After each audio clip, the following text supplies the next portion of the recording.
Today we will be discussing the sectors of economy. Actually, I was supposed to do types of economy, but prior to it, it is required to go through sectors of economy. When sectors of economy will be completed, then only we will continue with this types of economy. So if we try to understand the sectors of economy, economy is basically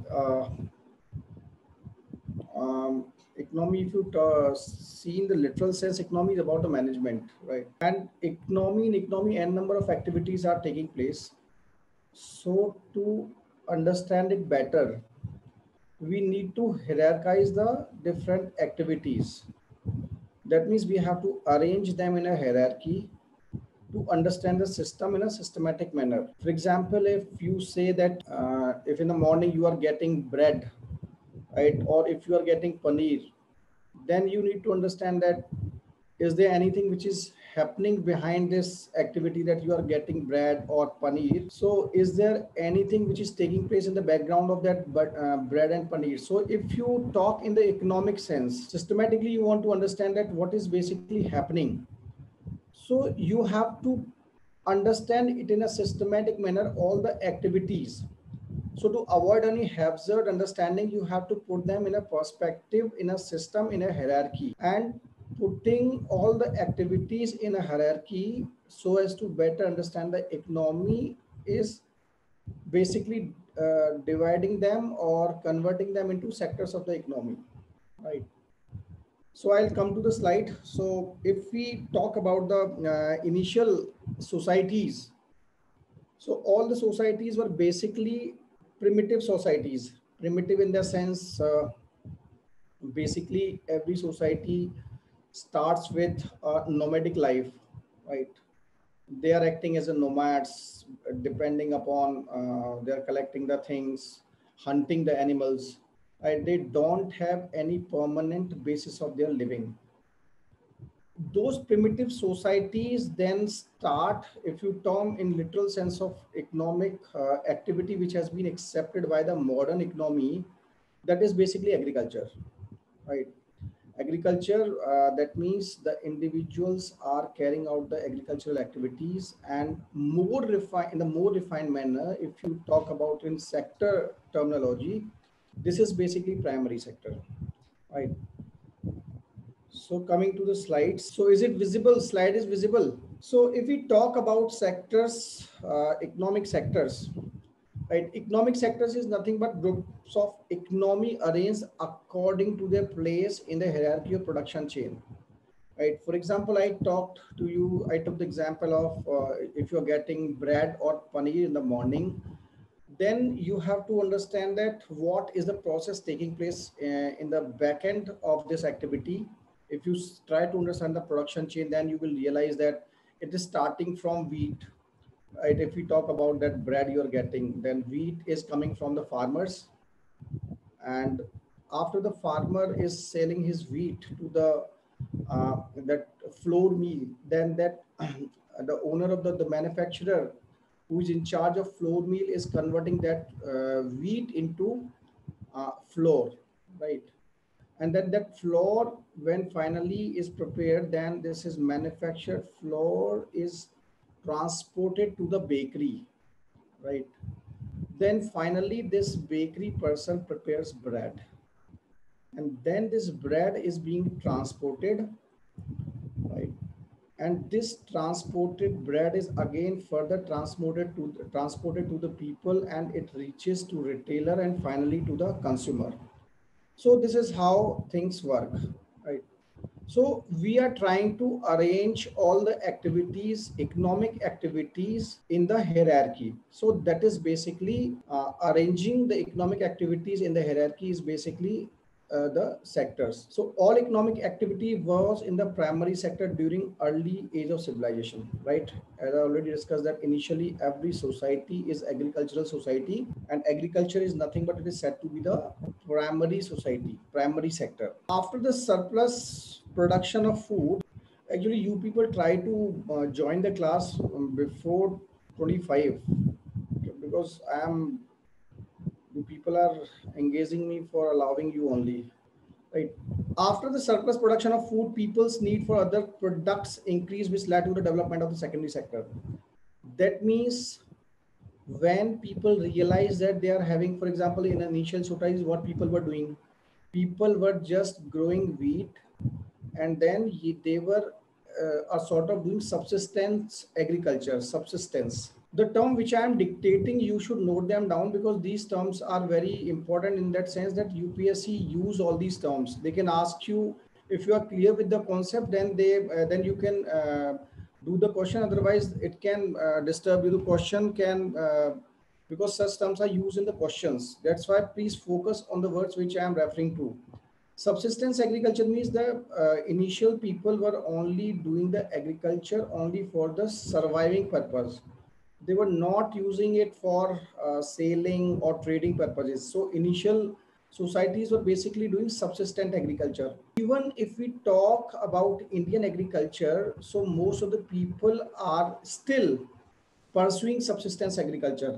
Don't imagine your agriculture in your area like in the northern India, people are literally doing subsistent agriculture. In your region, farmers, I don't know the exact situation, but most of the farmers in your region are rich and they are sort of doing corporate farming and all those things. But in the northern India, in this belt, people are still pursuing, they are doing subsistent agriculture, right? So after the people realize that now we have produced more, and initially what people were doing, they were doing bartering system. Bartering means exchange. Exchange means that if you are producing wheat and you are Mr. X and Mr. Y is producing milk, then what these people were doing, Mr. Y was giving milk to Mr. X and Mr. X was giving wheat to Mr. Y. This was bartering system, barter system, right? And this was the initial economic system existing in the initial societies, initial civilizations. So when these people realize that our production is more than our subsistence, then they think that now to process their produce, right? Process means sort of production, manufacturing, right? So the conversion of wheat into flour is what? It is also processing. So whatever you are getting, if you say that tomato ketchup sauce, right? Bread you are getting, these are already processed things, right? So you are getting pickle.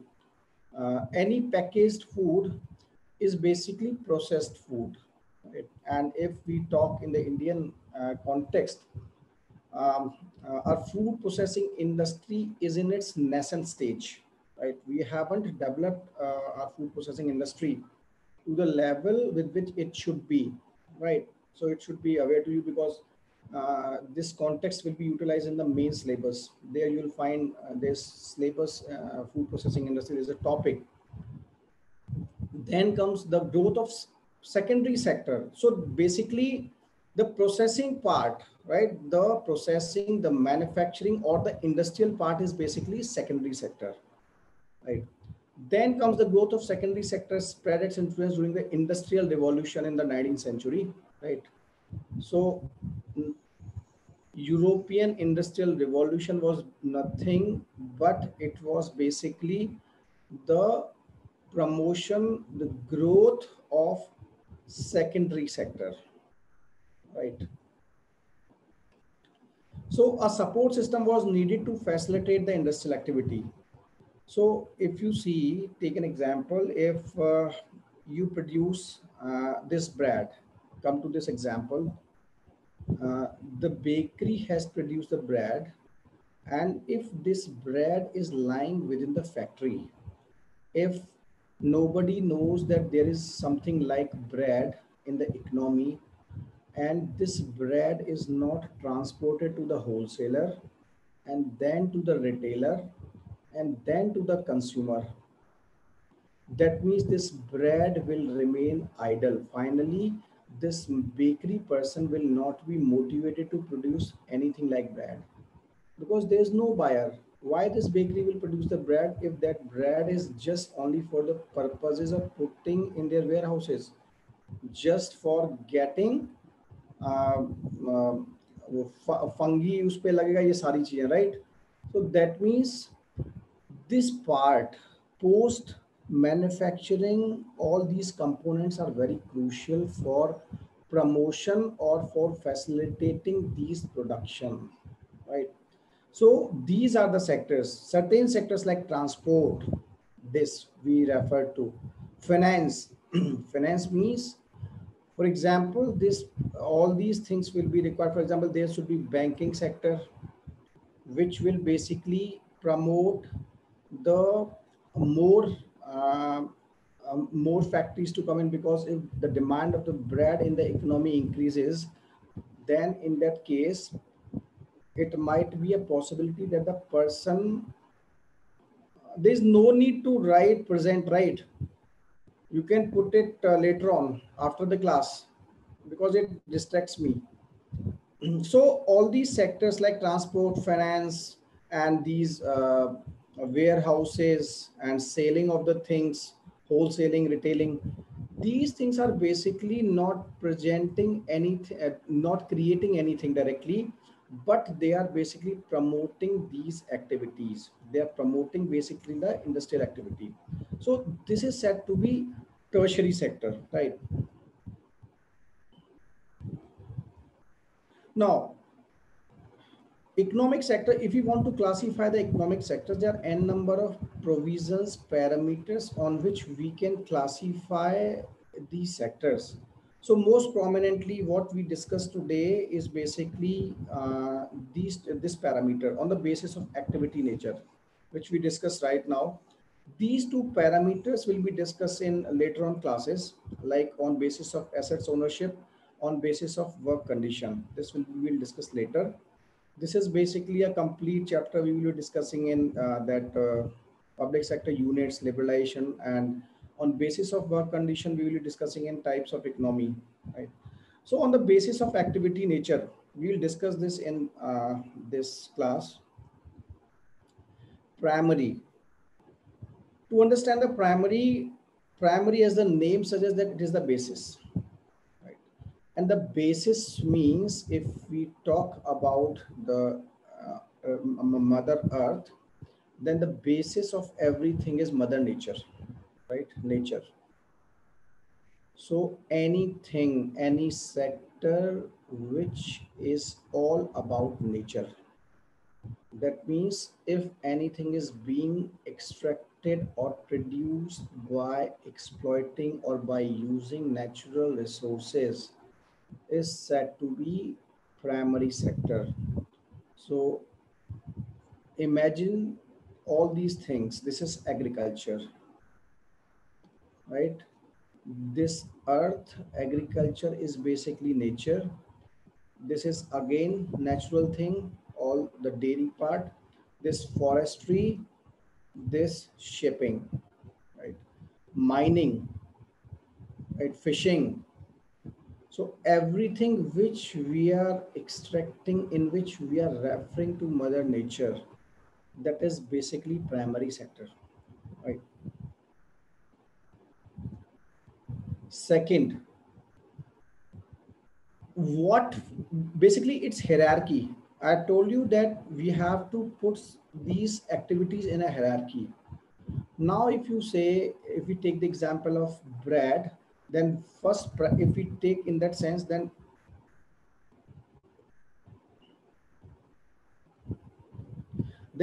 the wheat was produced from this field, and this wheat was basically part of primary sector in our previous example. Then comes when you have taken the wheat, then it was processed by the flour mill, right? This flour mill is basically this transforming your wheat to flour, right?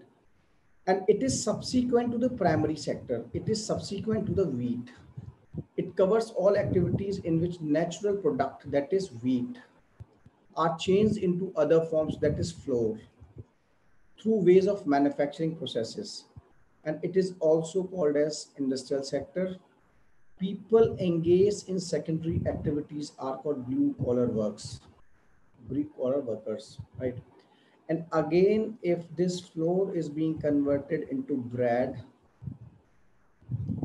it is again an activity which is part of secondary sector. So if you see all these power projects, these industries, manufacturing industry, this auto sector, right? These are basically secondary sector. So all the industrial sector, all the industrial activities which you see are basically part of your secondary sector. Then comes tertiary. First and foremost, you have to keep in your mind that when we were discussing example of that bread, I told you that suppose this bread was produced by the bakery. Now, what is happening after it? This was transported to wholesaler.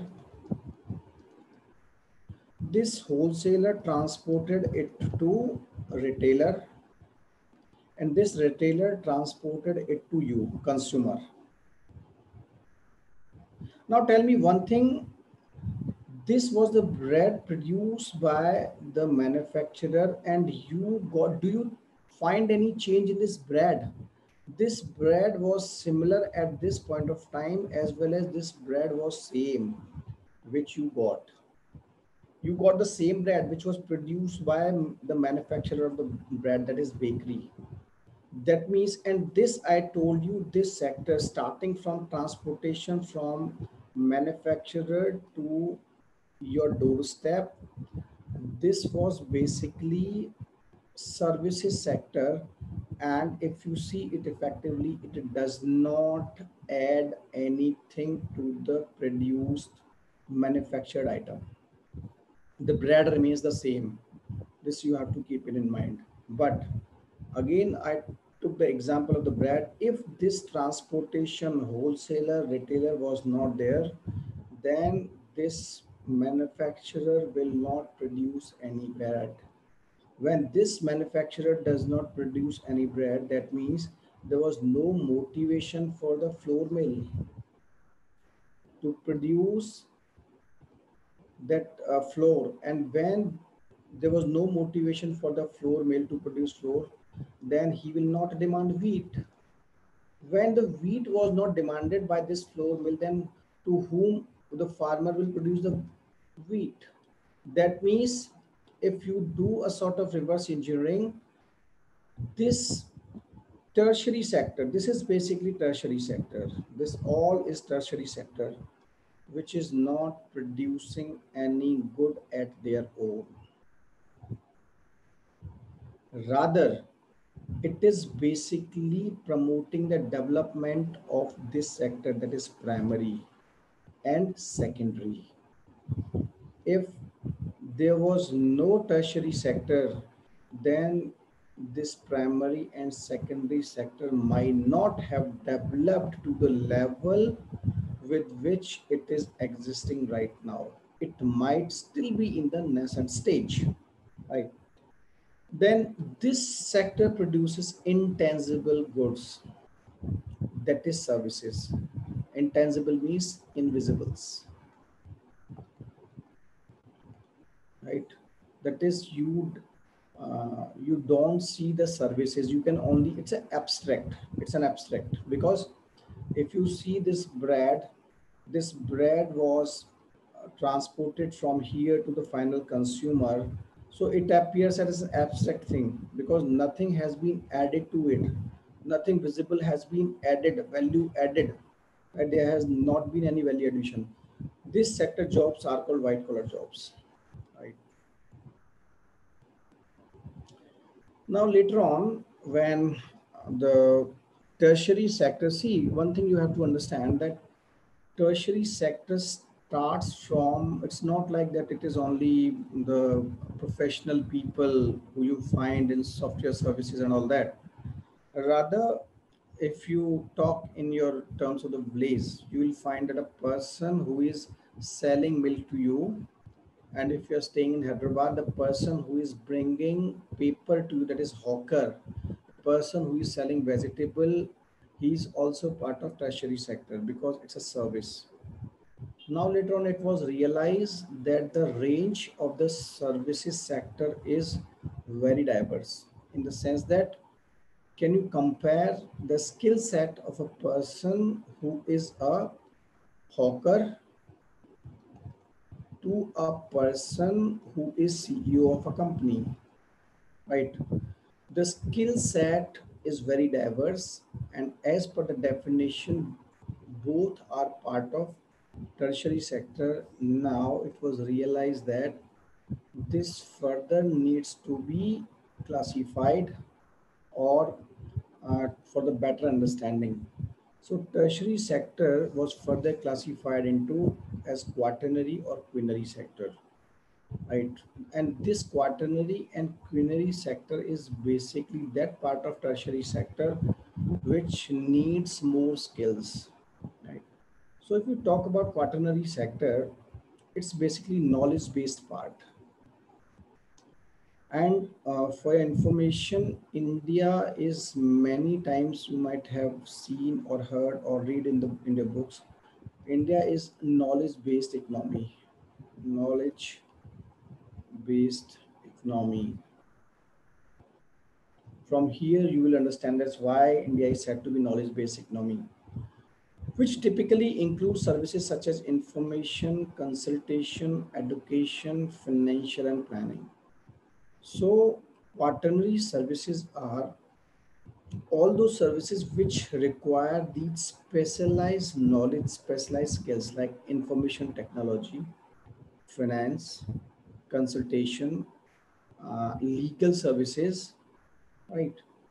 And again, if you talk about, if you further go into more detailing of it, if you take an example of a company, in a company you will find that, for example, if you take the example of a IT company, you will find that it starts, the employees in that company starts from a software engineer to a CEO of a company. Now see the diversity in their work profile. This person is engaged in executing the jobs. That is, for example, he might be developing something, he might be executing the codes. Rather, this person is not involved in all these things. He is involved in decision making. He's involved in decision making. So, uh, even professionals were classified as quaternary and quinary. So, this software person who is doing that type of service is referred to or classified into quaternary sector. While this CEO or the head of a company who is engaged in decision making is basically part of quinary sector. Right? So professional under this category are referred to as gold collar professionals, and CEOs of the companies or bureaucrats who are involved in decision making are part of quinary sector. So in this we have tried to understand how this correlation works, how every sector is correlated. So here, if you talk about oil sector, so oil is extracted from this here, and this is being manufactured.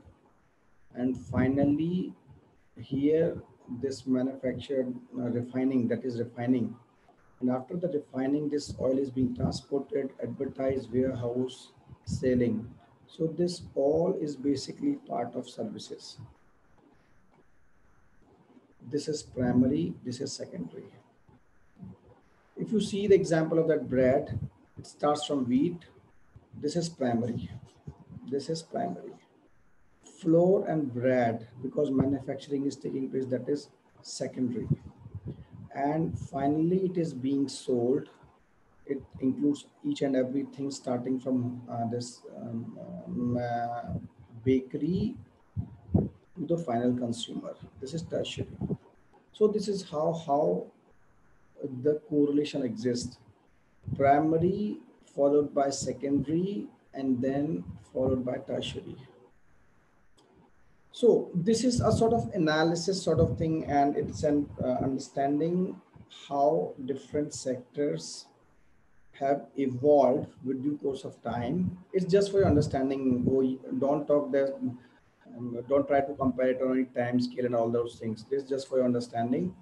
So if you talk about primary activities, in the initial societies, it what at its peak, see, at its peak.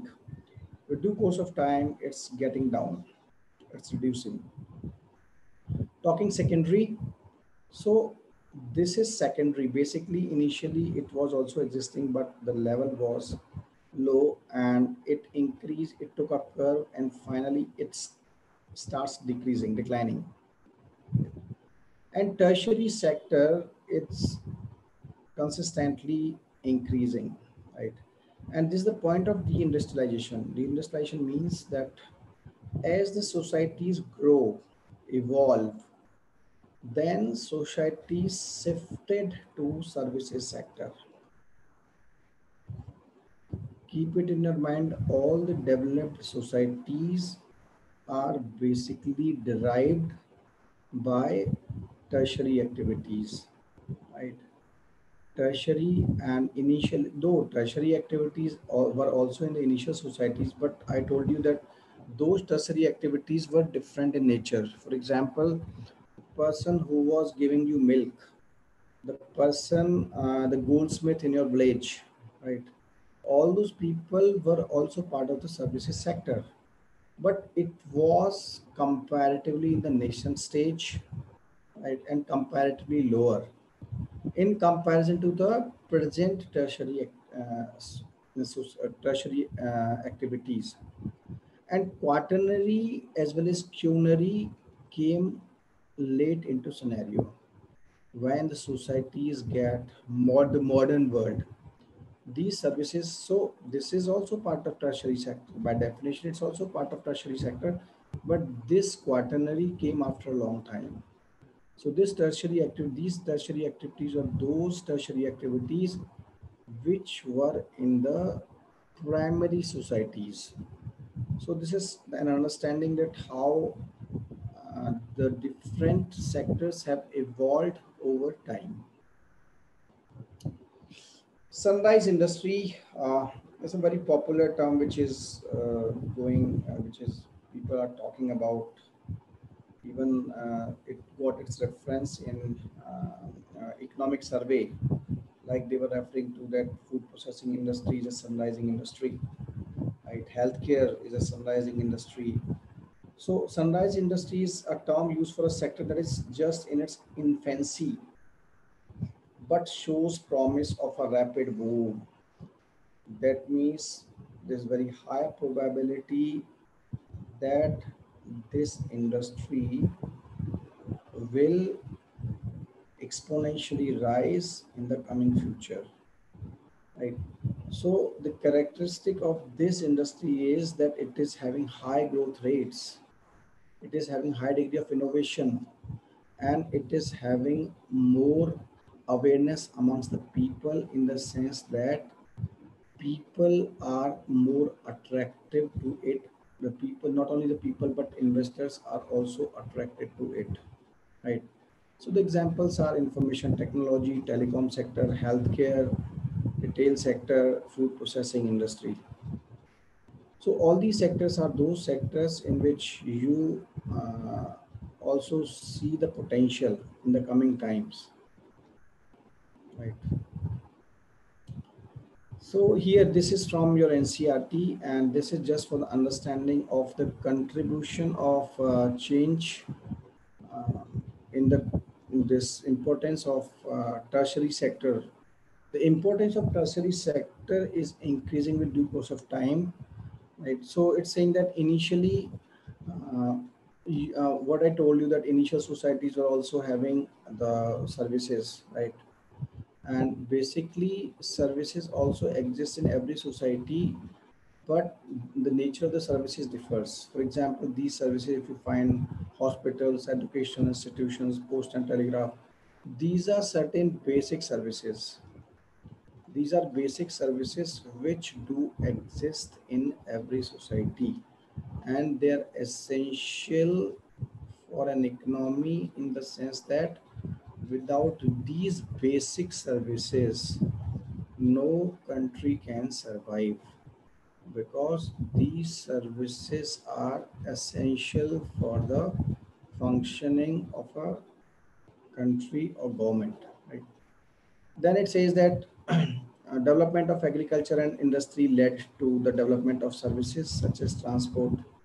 As I already told you, that agriculture and industry motivated the development of the tertiary sector, and it's basically mutual. Initially, primary and secondary sector motivated or facilitated the promotion of tertiary sector, but later on it was realized that tertiary sector facilitated the development of the primary and secondary sector.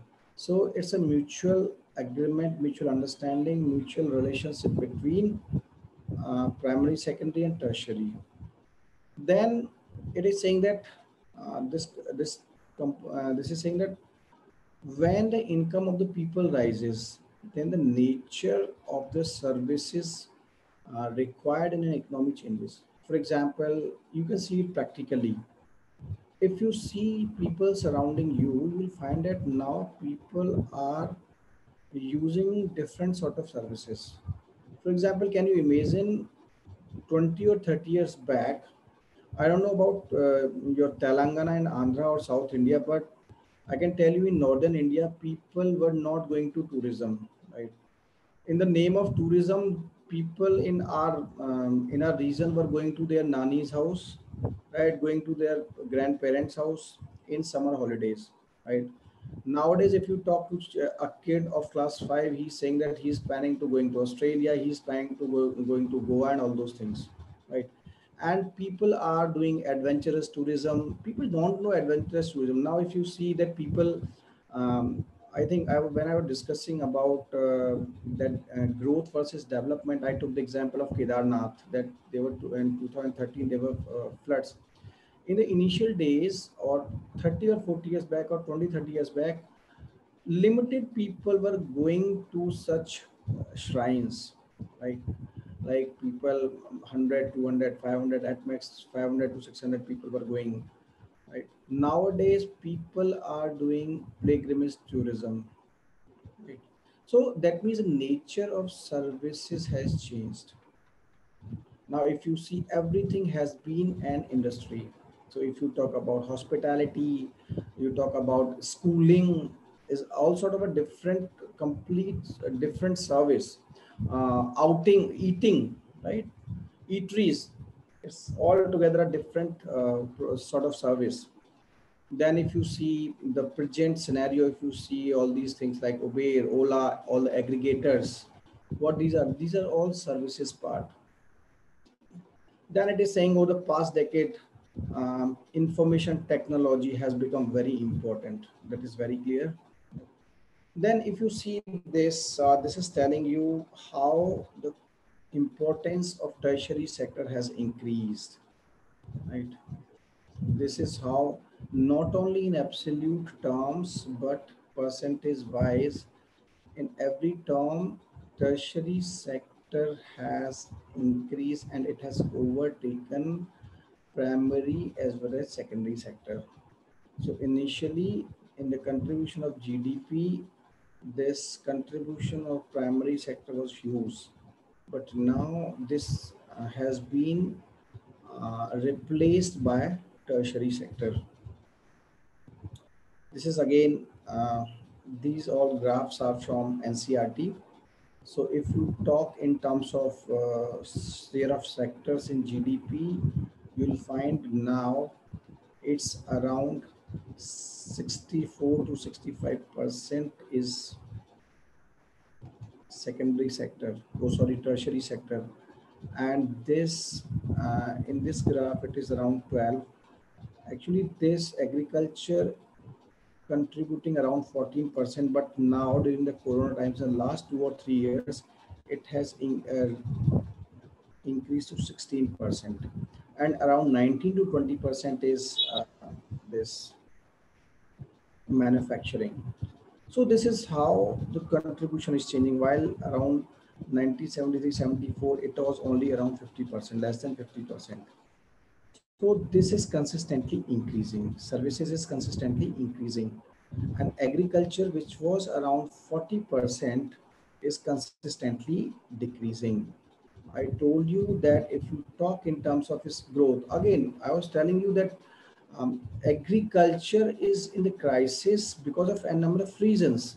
Because after 1991, we focused on the GDP growth itself, right? This is the answer when I was discussing inclusive growth, right? I was telling you that we focus only on the pace of the growth. Now, growth we were getting from here only. That's why the contribution of this consistently increases. It increases from 50 to 64. While here there is a need of lot of investment. There's need of lot of capital investment, capital formation, right? And that's why there was a gradual decrease, consistent decrease, right? And that's why that means when this is consistently decreasing and people dependent upon this are still 65%. That's why it is said that agriculture, people are dependent upon agriculture, but those people who are dependent upon agriculture are not growing at all. That is, they are basically promoting inequality, right?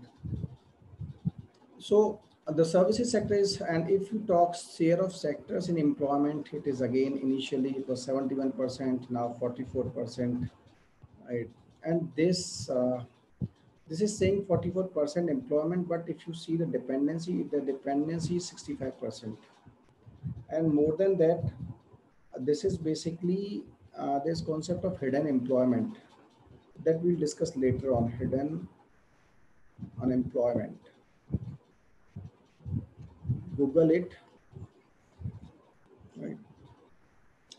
The services sector is not only the dominant sector in India's GDP, but has also attracted significant foreign investment, right? Now,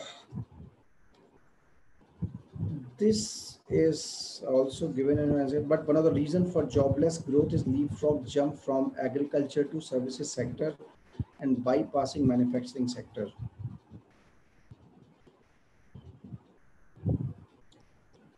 Work on this, what it wants to say, right? If anybody can write up on this, you can prepare, give it to me in 100 words.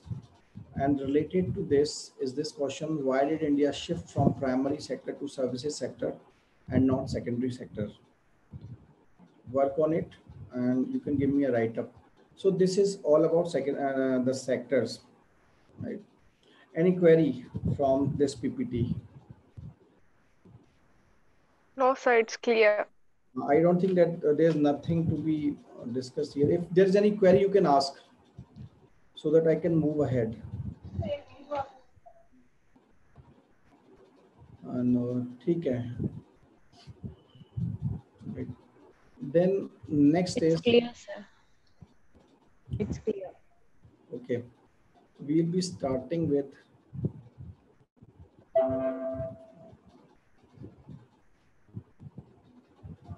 this is types of economy. Right. If we talk about types of economic system,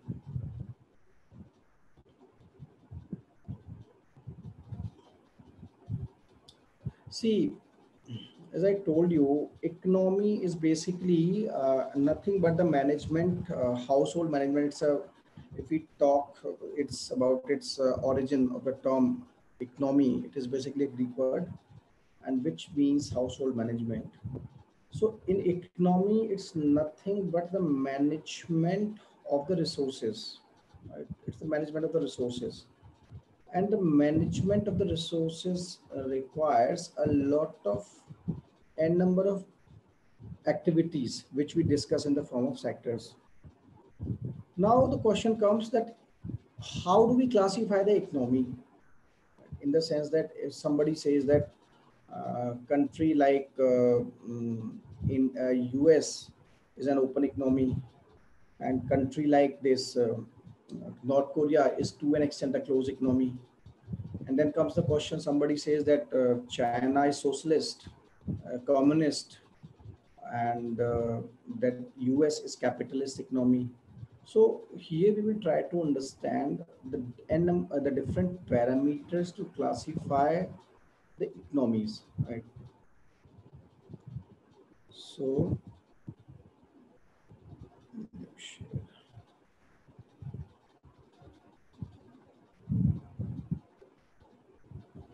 is my PPT visible? Yeah, sir. Yes, sir. Yes, sir. Right. Yes, So sir. here what we are doing that we have taken two parameters for classification of the economy. Right?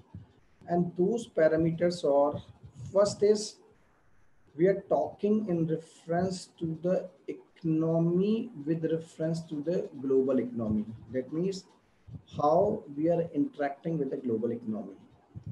How we are interacting with the global economy, first parameter. And that means here we are looking external. We are looking external and we are uh, referring our relationship to the global economy. While in in the second parameter, we are looking economy internally. Right. So internally means how the internal demand and supply is defining the mode of the economy, and secondly our interaction with the global economy, how it is being defined. So if we talk our relationship with the world economy, R means the economies, then the economies can either be talking to the world economies or they are not at all talking to the world economies. Right? So on that basis, economies are classified either as the closed economy or the open economy. Right? So if we take the example of open economy, that is, this is basically, if we referring to India, this is India and this is world. So if this gate is opened, see, this is an ideal condition. Ideal. This is an ideal condition. Here, if we are talking the characteristics of the open economy, we are referring to the ideal conditions, right? That means the gate is open for goods and services, for the people sitting in this car. Third, for the money to move in and move out. People can go without any hindrance, without any barrier. Goods and services can go without any barrier. Money can go without any barrier. All the gates are opened for all these three things. This is an open economy. So if you see, it exports goods and services and imports, right? It borrows money. Residents can go.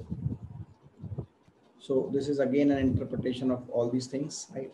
So basically, trade is taking place, people are moving in and out, exchange of currency is taking place. This is how the open economy is.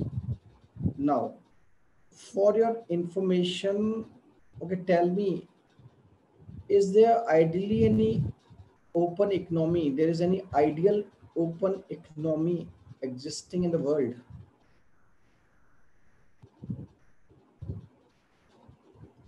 Is there any ideal open economy in the world?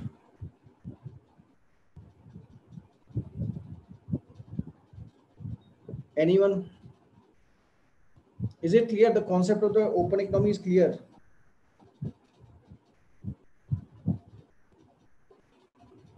Am I audible?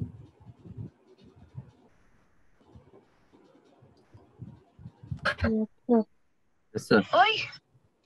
Okay. Now tell me, is there any ideal open economy in the world which is existing?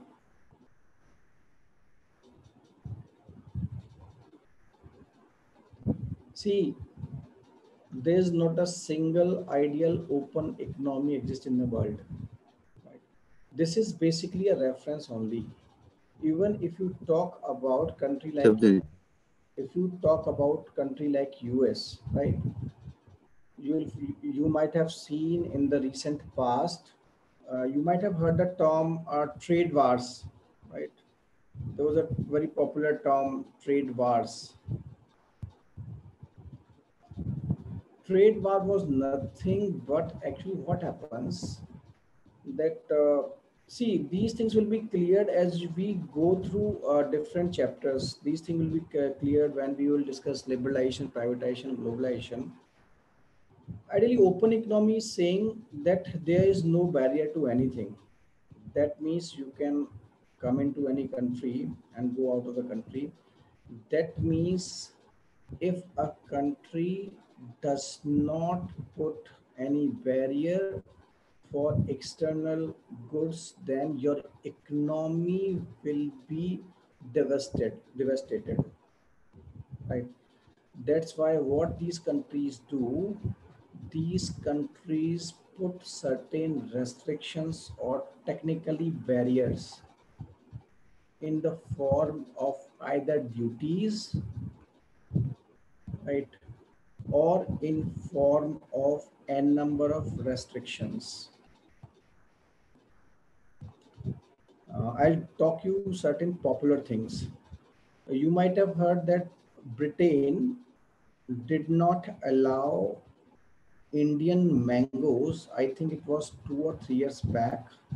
Alfonso mangoes were not allowed in US on the pretext that the chemical or the pesticides was used in those chemicals in a huge quantity. First thing.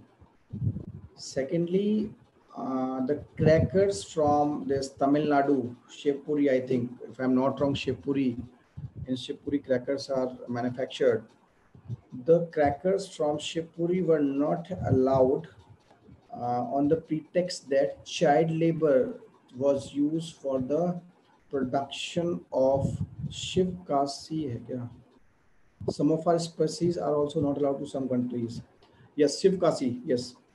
Later on, I recall it Shivkashi, right? So the reason being, if a country is not putting restrictions, then what will happen?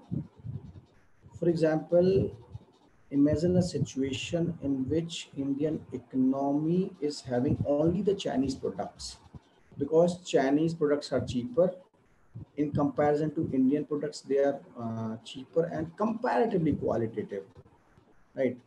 Then your manufacturing sector will be no more.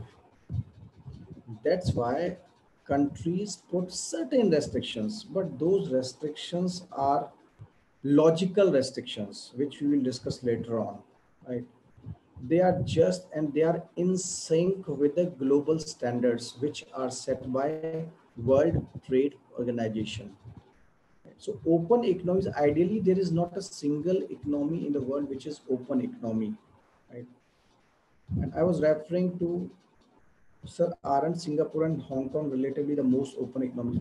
See, I am again telling you that economies, for example, the most open economy are said to be Singapore, Hong Kong, and these so-called US, and all these countries like the Maldives and sorry, the Mauritius, Switzerland. Right. These are examples of almost open economies. An ideal economy will affect the condition of local manufacturing taxes and so on. Yes, Harish, you are absolutely right. Right. So Switzerland, countries like Switzerland, they're also to an extent ideal economy. But I am saying no economy is an ideal economy. Right. So I was referring to trade war. Trade war is basically it's all about acquiring the market. What's happening? China is acquiring the market of US. Now US realize in the name of open economy, I am losing the jobs. Americans are losing the jobs to the Chinese because manufacturing from US has been shifted to China. Now the person who is going to fight the election of this US presidentship is accountable to the voter of US. He's not accountable to Chinese people, right? And the people are losing jobs. Then what he will do, right? He's also a politician. So trade war is basically it's a term in which the duties import duties were increased by US. In lieu of that, that Chinese products were uh, in the US market. Right? This we will try understand later on, but it was just a reference, just to understand the open economy, the basic concept, right? Then comes closed economy. Closed economy means, again, it's just opposite to open economy. Neither export goods and services, nor you can borrow, nor you can go out of country, right? No export, isolationist, no aid, no imports, autarky, that means no trade, self-reliant, can defend itself. These are the characteristics of closed economy. Again, question comes, is there an economy which is closed economy ideally? Any economy which is ideally closed. I am referring to ideally closed. Uh, Again, it's to an extent, right? To an extent, North Korean economy is to an extent a closed economy, but see, Chinese economy is open. Chinese economy is completely open economy, and it's not open when Jiang Pao reforms took place. Then Jiang Pao undertook reforms, I think, in 70s or 80s. At that time, Chinese economy became open, right? So Chinese economy, you cannot say Chinese economy is an open economy, right? It's communist, right? But again, the parameter is different. Here we are referring to the relationship of the economies with respect to world. So China on this parameter is an open economy, but it's a communist, that we will discuss later on, right? To an extent, North Korea is an closed economy, right? But it's nearer to the closed economy, but it's not closed, right? Because everybody knows that they are having relationship with China. No, Brazil is not a closed economy. Rather, you can say that tribal economies are to an extent closed economies. Tribal economies, tribal communities, and more specifically, tribal economies of Africa, right, are to an extent closed economy, right? And then coming to, and prior to the liberal reforms announced in this Cuba under the Fidel Castro was also to an extent nearer to the closed economy, but right now it's completely open economy. Right? So this is all about open and closed economy. Now, most importantly, what about Indian economy prior to 1990s? What was the status of Indian economy prior to 1990s, or more specifically 1980s? Any idea? What was the status of Indian economy, and more specifically after 1947 until 1980s? What was the status of Indian economy?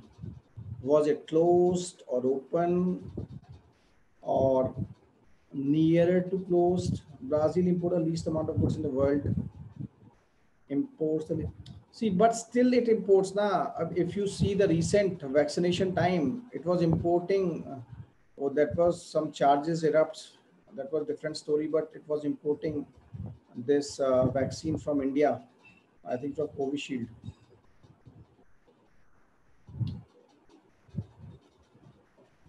Nearer to close, okay. Nearer to close. Indian economy nearer to close. Okay, I think it was near close because no transaction was there. Okay. Nehruvian to an extent open economy, but Nehruvian socialist policy. Okay. Anybody else? India was almost closed economic cause we banned all foreign goods from East India Company. From East India Company. Why do you take this specific term East India Company? Because they ruled us. See, to an extent, Indian economy was closer to the closed economy, right? So the most characteristic at the time was there was a term, we'll discuss it later on, import substitution. there was a term import substitution. This term summarizes the status of Indian economy after 1947 until 1980s or 90s, right? Import substitution, as the name suggests, we have to substitute the imports. That means if we are substituting the imports, that means we have to be self-reliant. We have to be self-reliant, and self-reliance is a characteristic of the closed economy. But you know that we were still importing oil, right? We were still looking for grains, right? From prior to green revolution, we were. Have I told you about something PL 480 or any discussion that how India was humiliated while it was committed grains by US? Yes or no? No, sir. No, sir. No. See, what happened that it was actually basically when there was drought in 1960s and all at that time. So Indira Gandhi went to US, and at that time we were facing drought. And secondly, the problem was we were not having grains. So she requested for grains, and US committed for that. Then later on, what happened? Vietnam issue was going on at that time. So India has been uh, non-aligned. We adopted non-aligned rather than aligning to any bloc. So at the time, what happened that uh, India criticized the stand of US on Vietnam.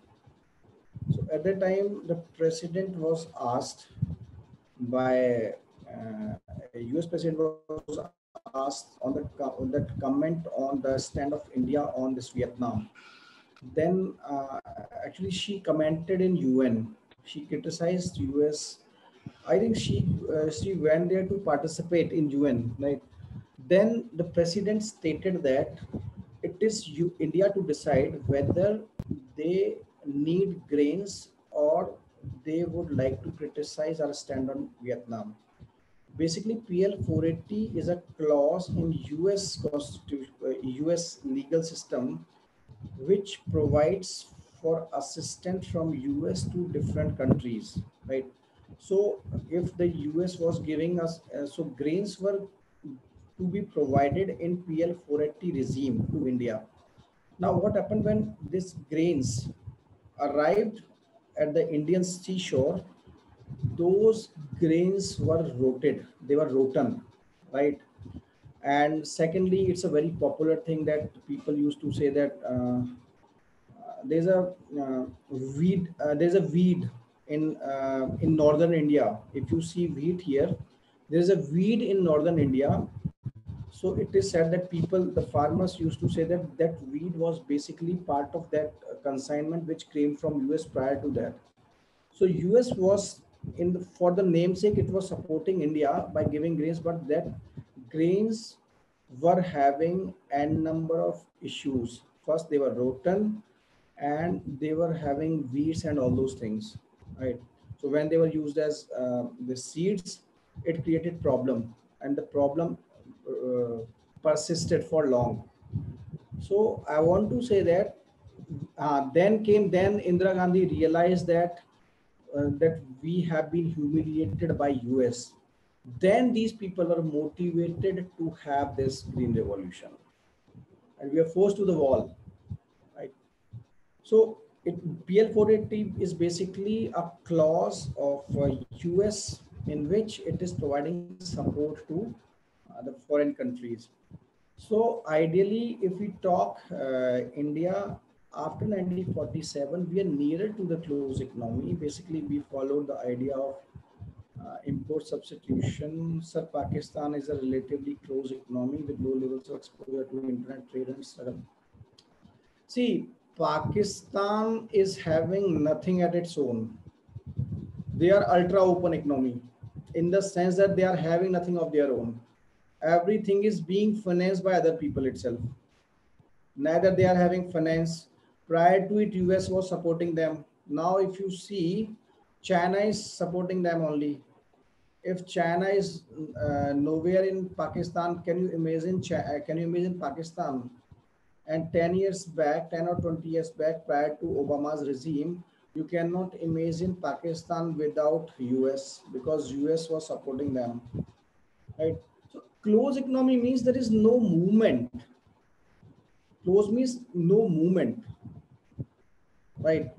No movement, anything, no export, no import. They are getting all the arms from US in the previously, and now if you see, all the investments are coming from China. So Pakistan is not at all a closed economy. So we are talking about India. So basically, we focus on the idea of import substitution, right? That means we were supposed to substitute the imports. That means we have to develop manufacturing sector at our own, right? Now, when I was discussing the idea of Hindu rate of growth, and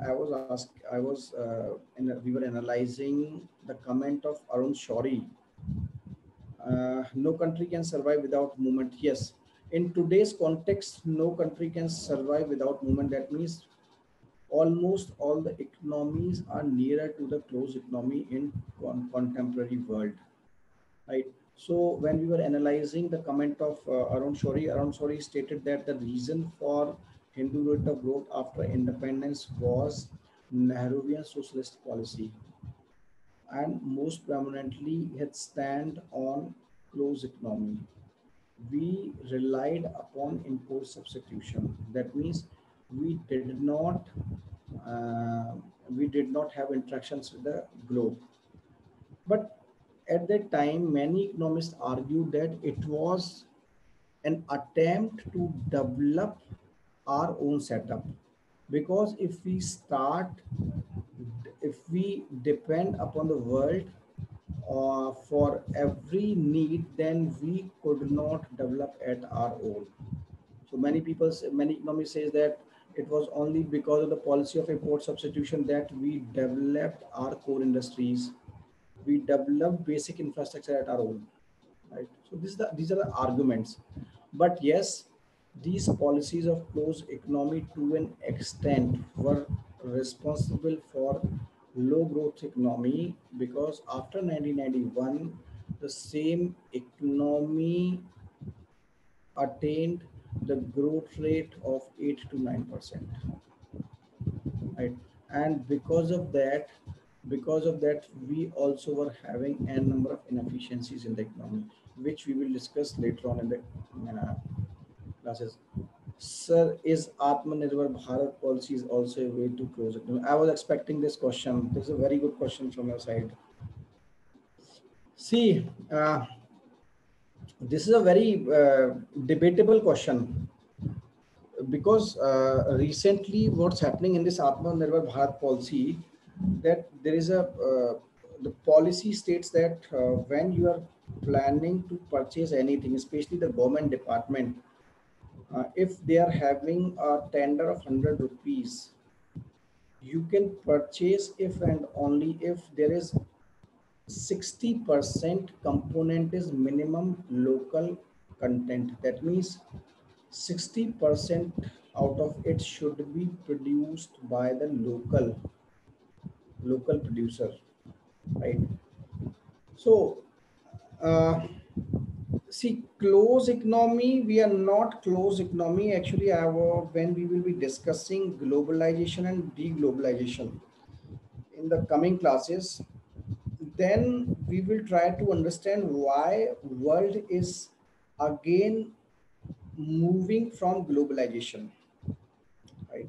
Why trade wars are taking place, right? But Atmanirbhar Bharat policy actually is, you can't say that we are moving towards closed economy, because we haven't restricted anybody to participate. But yes, uh, the issues related to this Atmanirbhar policy went into WTO. This US, specifically in case of solar panels, raised this issue in WTO because US raised the issue that you are allowing only, we can fight for 40%, then it is against the concept of the WTO, right? Because WTO says that you cannot discriminate against a local producer and a foreign producer. Then this clause is basically against the concept of this WTO regime. Though India, I think, lost that battle, but still we are continuing with this, right? Because now, after this corona, countries are to an extent moving towards inward looking. They are inward looking now because they have to sustain themselves.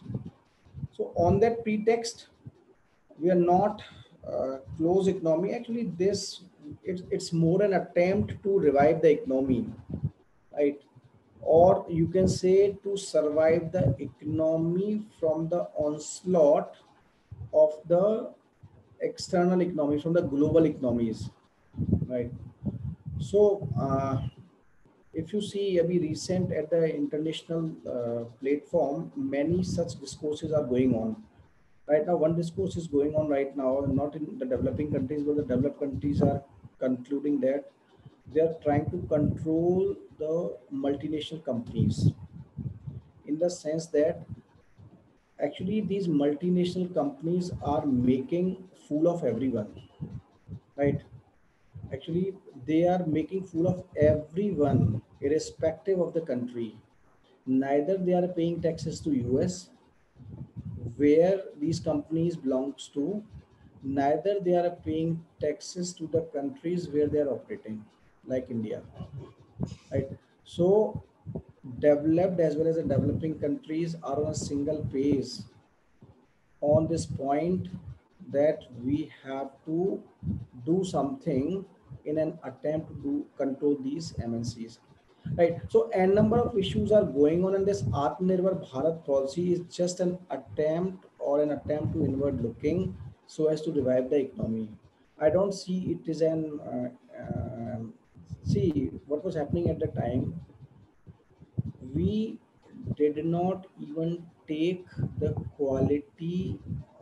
We did not take the qualitative aspects up from abroad the world. But now what is happening right now? Everywhere, if you find anything qualitative across the world, you can adopt that. Even this Atmanirbhar Bharat policy is saying what they are saying. It is basically part of Make in India. They are saying that you can do copy paste, right? You have to put manufacturing plant in India. What does it mean? If Apple wants to sell iPhone, then you are welcome. You come up with a plant in India, then it's not a part of closure. Apple is coming to India now. That means it's a re-strategy to revive the economy, nothing else. It's not closer to the closed economy, but it is basically an attempt to make India a manufacturing hub, nothing else. Right. So with this, I'll end it today. Any query? It's a very good question, Umang. Was India an excessive regulated mixed economy pre-1991? Yes, absolutely. India was excessively regulated mixed economy. We'll discuss what is mixed economy in the next class. Yes, you are right. Anything else? So with this, we'll be meeting tomorrow, and tomorrow we'll continue with this.